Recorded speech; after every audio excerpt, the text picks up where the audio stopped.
నమస్కారం ఏరవాక బులెటిన్ కి స్వాగతం. పొద్దుతిరుగుడు సాగు అధిక లాభాలు తెచ్చిపెడుతుంది. దీని నూనెకు విపరీతమైన డిమాండ్ ఉంది. సన్ఫ్లవర్ సాగు చేయడానికి ప్రాంతాలను బట్టి ఎన్నో వంగడాలు అందుబాటులో ఉన్నాయి. వాటిలో మేలైన రకాలను ఎంచుకుని పండించుకుంటే ఆర్థికంగా కలిసి వస్తుంది. అయితే సస్యరక్షణ చర్యలు సకాలంలో చేపట్టాలి. నాణ్యమైన పంట దిగుబడులు దక్కాలంటే సాగులో సరైన యాజమాన్య పద్ధతులు పాటించాలి. ఈ పంటలో రకాలేమిటో వాటిని ఎలా సాగు చేయాలో తెలుసుకుందాం.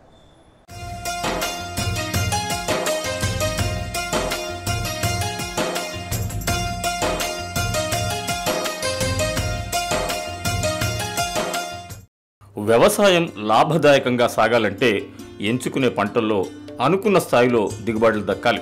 మార్కెట్ని దృష్టిలో పెట్టుకొని ఆయా కాలంలో కలిసి వచ్చే పంటలను సాగు చేసుకోవాలి. వాణిజ్య పంటలు వేసుకుంటే ఆర్థికంగా ఉపయోగపడతాయి. నూనె గింజల సాగు అందుకు దోహదపడుతుంది. నూనె గింజల్లో ఆదాయాన్నిచ్చే పొద్దుతిరుగుడు సాగు లాభదాయకంగా ఉంటుంది. మార్కెట్లో దీని నూనెకు మంచి డిమాండ్ ఉంటుంది. సన్ఫ్లవర్ పండించే రైతులు దానికి సంబంధించిన పద్ధతులను తెలుసుకోవాలి. పంటపై పూర్తిగా అవగాహన లేకుండా ఏ పంట జోలికి పోవద్దు. పంటలో రకాలు, అధిక దిగుబడినిచ్చే గుణాలు, మార్కెట్ రేట్లు అన్నింటిపై అవగాహన పెంచుకోవాలి. అప్పుడే సాగుకు శ్రీకారం చుట్టాలి.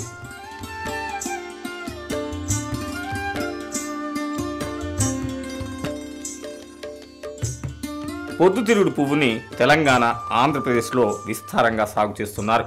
నూనె గింజల్లో అధికంగా సాగు చేస్తున్న పంట కూడా ఇదే. ఈ నూనెలో లినోలిక్ ఆమ్లం అధికంగా ఉండటం వల్ల ఆరోగ్యపరంగా వేరుశెనగ నువ్వుల నూనె కంటే ఇది చాలా మంచిది. అంతేకాకుండా ఈ ఆయిల్ని వనస్పతి తయారీకి వార్నిష్, సబ్బు, కలప పరిశ్రమల్లో విస్తారంగా వాడుతున్నారు. నూనె తీసిన తర్వాత వచ్చిన పిప్పిలో అధికంగా మాంసకృతులు ఉండటం వల్ల పశువులు, కోళ్ల దానాగా దీన్ని వాడుకోవచ్చు. ఈ పంట ఎదుగుదల 12 గంటలు పగటి సమయం ఉంటే బాగా ఎదుగుతుంది. ఈ పంట సాగుకు 20 నుంచి 25 డిగ్రీల సెల్సియస్ ఉష్ణోగ్రత అనుకూలంగా ఉంటుంది. వర్షాధార పంట కాలంలో 500 నుంచి 750 మిల్లీమీటర్ల వర్షపాతం ఉండాలి.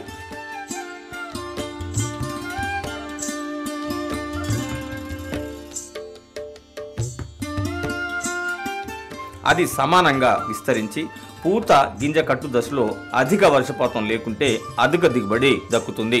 నీటిపారుదల కింద పొద్దుతిరుగుడు పంటను సంవత్సరం పొడుగునా పండించుకోవచ్చు.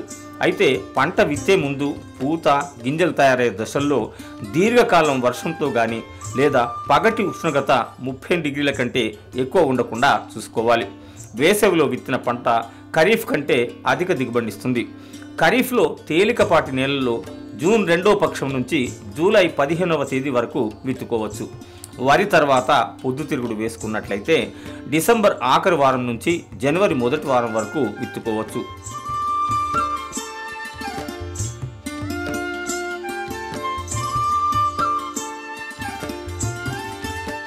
విత్తే సమయం కూడా నూనె నాణ్యతను పెంచుతుంది. పువ్వు వికసించే, విత్తనం గట్టిపడే సమయంలో ఎక్కువ పగలు సూర్యరశ్మి ఉన్నట్లయితే నూనె శాతం ఎక్కువ వస్తుంది.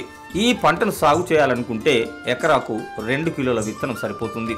వర్షాధార పరిస్థితుల్లో వెంటనే విత్తనం మొలకెత్తడానికి, ఆశించిన మొక్కల సాంద్రత పొందడానికి విత్తనాలను నానబెట్టుకోవాలి.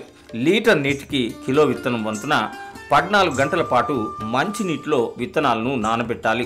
ఆ తర్వాత నీడలో ఆరబెట్టి విత్తినట్లయితే మొలక శాతం పెరుగుతుంది. తేలిక నేలలో వరుసల మధ్య 45 సెంటీమీటర్లు, మొక్కల మధ్య 20 నుంచి 25 సెంటీమీటర్లు దూరం ఉండే విధంగా విత్తనాలను విత్తుకోవాలి. బరువు నేలల్లో వరుసల మధ్య 60 సెంటీమీటర్లు, మొక్కల మధ్య 30 సెంటీమీటర్లు దూరం ఉండాలి.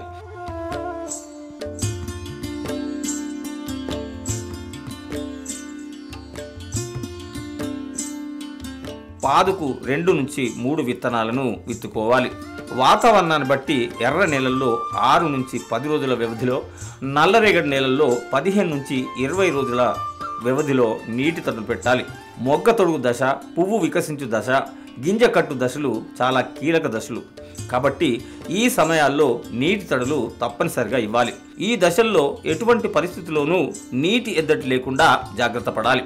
నీటి లభ్యత తక్కువగా ఉంటే సాలు మార్చి సాలు పద్ధతిలో నీరు పెట్టాలి.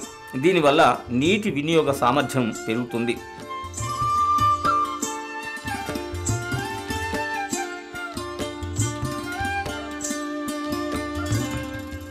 అంతేకాకుండా స్క్లీరోసియం వడలు తెగులు వ్యాప్తిని కూడా అరికట్టుకోవచ్చు.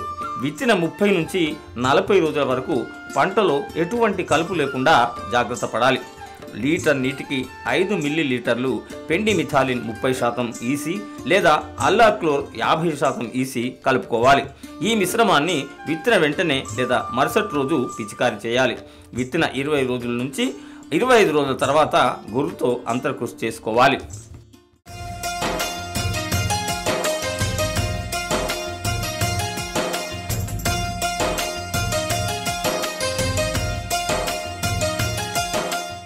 ఇది ఈనాటి ఏరువాక. మరిన్ని విశేషాలతో రేపు కలుద్దాం. సెలవు.